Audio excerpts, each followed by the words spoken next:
A piece of news you could not possibly avoid, no matter how hard you might try, is that Israel and Palestine are currently engaged in the usual. Not to be too flippant about it, it's horrible and all, don't get me wrong, but it's hardly a shocker now, is it? That region has been a hotspot for arms dealers for quite a while right now, and it's not a conflict that is going to be thoroughly resolved anytime soon, I think.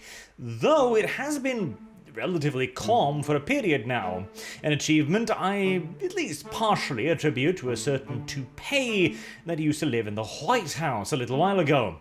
Now, why am I talking about this? Because I do not have a dog in this particular fight. As far as I view the conflict is that this is a really hard-lined issue, where you have one side saying we did absolutely nothing wrong and the other side is Satan, and vice versa, whereas I think that both sides are pretty awful in their own ways. There are, neither is a pure hero in this war, which is, of course, rare. There is very, very few wars throughout history where one side has been pure good and the other pure evil. Strange, that. No, I want to talk more about this from a gatekeeping perspective. Yes. No, hold on, I got a point. So, I did a series that I thought I'd wrapped up at 3 parts a little while ago, gatekeeping and gaming, where I go through the various stages of this and eventually reach the conclusion that, no, we should do this and this is how we should do it. And somebody posed a very interesting question in the comments, basically saying, alright, so gatekeeping good, we should do it and this is how we can do it, but how, or slash, what do we do if the hobby, the setting, the universe, whatever, is already overrun? What do we do if the wokists have already taken all control? Can anything be done? Or do we need to simply just burn the bridges, flee into the mountains, and maybe try and build our own? Yeah, that one often works out very well, doesn't it? Well, what I found rather interesting about this is, again, this is a very hardline conflict, right? And yet, we have games media talking about it. And this is a very complicated conflict as well. And yet you've got Gamasutra, a PC gaming news site, writing, "There's no untangling the Israeli government's assault on the Palestine people from the world of video games this week." Now, ignore for a moment the blatant partisanship of that being, again, one side pure good, one side pure evil, and ask yourself, why the hell is this on a gaming news site? And they're hardly the only ones. You've got IGN, who even posted a Palestinian flag on their site, which pissed off the Israeli part of IGN. Weird, that. You've got it on GameSpot, you've got it on Kotaku, obviously. This has been a remarkably common thing on video game sites, which leads one to question, why? Why are we in the position where IGN eventually have to make an apology, quote unquote, about their involvement? And I gotta read you this, because this is some gold-plated bullshit right here. We have a track record of supporting humanitarian efforts and charities across the globe. In the instant of our recent post regarding how to help civilians in the Israeli-Palestine conflict, our philanthropic instincts. IGN have philanthropic English instincts. To help those in need was not in line with our intent of trying to show support for all people impacted by tragic events. By highlighting only one population, the post mistakenly left the impression that we politically align with one side. Can you even imagine writing that? Okay, you know, we posted one side's flag and we listed one side's charities and we urged people to give money to one side, and for some reason people mistook this as us taking sides. God damn it. I hate this time of year, by the way. I think I killed it. I don't know. This is the time of year in Norway where all the bugs pop out everywhere, and since I have a nice big light illuminating me whilst I'm recording, all of the bugs come in here and go, that's a nice place. Maybe we shall try and eat Arch while we're here. Yes, indeed. Dead. Right.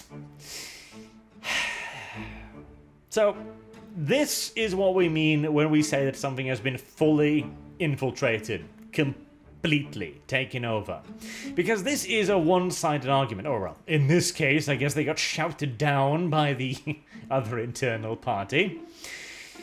And it leads to articles like this. It leads to stuff like this, where it's Palestine Children Relief Fund, medical aid for Palestine, Doctors Without Borders. That's a good cause. No Israel charities, though, interestingly enough.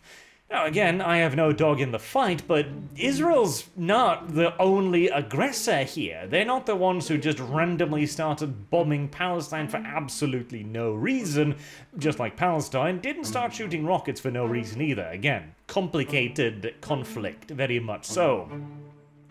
There was, though, this. This is the tweet from the official Israel Twitter, which shows the number of rockets fired at Israel. But of course, you have to take that into consideration with the fact that Israel has been throwing people out of their houses as well. Yes, in Jerusalem, and that whole court case that kicked this off. There ain't no heroes in this conflict. And I'm not going to comment on it beyond that because I don't know anywhere near enough about it. And yet, PC gaming websites feel that they have the expertise. They can write opinion pieces about it. They can have lists of charitable organizations you should give money to. I'd also like to point out that Hamas is basically a terrorist organization. I think that's relatively uncontroversial to say. And you're sending charitable aid to this country?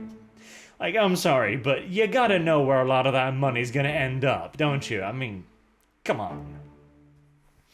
And I would understand it as well. Okay, so I'm not saying that these websites, like, and let's be fair here as well, I know that the revelation I'm presenting here is hardly groundbreaking. I was saying that PC gaming websites are shit, yes.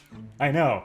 They are in fact the most fetid, fecal matter-infested swamp that there is on the internet, inhabited by the lowliest of all life forms, the game urinalists, which even snakes look up to and go, boy, I'm glad I'm not you. I may have been cursed to eternally slither on my belly as the lowest of life forms, but you're so much worse. But it does give us an interesting example of that state, right? This is what it looks like when a media has been completely taken over. When they run internal little mafia-style programs with their own mailing lists, as we saw during Gamergate, which in and of itself, of course, was the spark that lit this particular portion of the culture war, because it revealed to a lot of people just how garbage a lot of these so-called fan gaming sites were.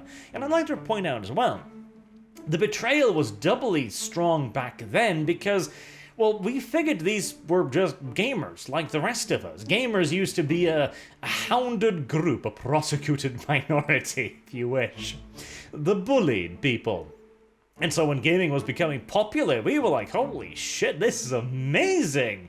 Our hobbies are genuinely accepted now and everyone's playing video games? This is cool! And news sites are popping up everywhere, telling us the freshest, coolest news about video games. This must be heaven! You dirty little... I do hate this time of year. I'm just gonna leave that in, except for the clap. No, I didn't kill it. Sigh. But, as we eventually learned, it was thoroughly infested, and now it is completely masked off. There's no longer any point in hiding for them. It is a completely one-sided narrative near universally, where they have a very clear agenda. If anything, the Palestine-Israel conflict is merely the brightest light that can be shone upon it, precisely because there are two sides that have very, very strident narratives here, which is why you get examples like the IGN and Israel thing, for example, which is an excellent example there. So you have essentially the Americans, apparently, the American IGN website posting the Palestine flag, and the Israel branch obviously responding to that. Rather poorly. Weird. Weird indeed. Now, granted, I don't think there's any point in trying to gatekeep this, nor is this ground that we need to regain in any way, shape, or form. If anything, they just need to simply be replaced by independent commentators, honestly, or a new brand of sites at the very least. And here's another thing too. I don't at all particularly mind that one presents their own opinions on these matters. That's not the problem here, nor am I objecting to them making philanthropic donations to whatever charity they want. They're free to do so. Hell, they might even write articles about it if they want. This charity, so-and-so, does this and this, and that's cool because so-and-so. The annoying part is that they don't talk about conflicts normally. Obviously, they're a gaming news site. Why the hell are they talking about wars at all? This is so far out of their wheelhouse, it's absurd. I mean, I wasn't going to talk about the conflict at all beyond this perspective of it, because again, I don't know enough about it. All I know is both sides seems kind of horrible from where I'm sitting, up here in peaceful old Norway, and long may it continue. Yeah, except for the recolonization of Sweden, of course, which, will hopefully be peaceful. I'm joking, YouTube. Calm down. It nevertheless provides an interesting point of view, because this is actually an example of, in a way, effective gatekeeping. The sites like Kotaku, IGN, Gamasutra, their viewing numbers, considering their size, are pathetic. Take in consideration again, IGN is a site that have different branches in different countries. It is a major organization, and yet you can look at this archive post here, for example. Comments. 0. Literally no one gave a shit to comment on even something as controversial as this. And bear in mind too, very, very hard opinions on this. These are dying sites, and the only reason they're still kept alive is because they managed to trick enough wealthy people into thinking that there might actually be good investments, or the people who have the similar political alignments, of course. It is a very slow process, a very slow, steady, and painful process, and also the simple fact that these are so big now that it's difficult to get them to fall over. Nevertheless, it is, I think, probably the best and quote-unquote easiest thing to do. If you have a franchise and it has gone completely bonkers, you are probably going to have to stop supporting that franchise as much as possible, disengaging with it, though preferably you should also take more active measures as well. Again, I haven't quite come to any kind of conclusion on that fourth part addendum, what to do when the hobby is already overrun. But stuff like this are very interesting and fascinating data points, because you can see how the world actually reacts to this, and it's not very positive at all, is it? Anywho, a bit of a musing flow of consciousness today. Interesting subject. It would be even more interesting if I delved deeper into it. I remember watching a bunch of documentaries on the conflict years ago that were really fascinating, though biased, now that I look back on it. I should get some books on it, because I do love delving into conflict histories like this, and the various Israel wars as well. I'll give this to Israel. They are tough fighters, and that too I think is very uncontroversial.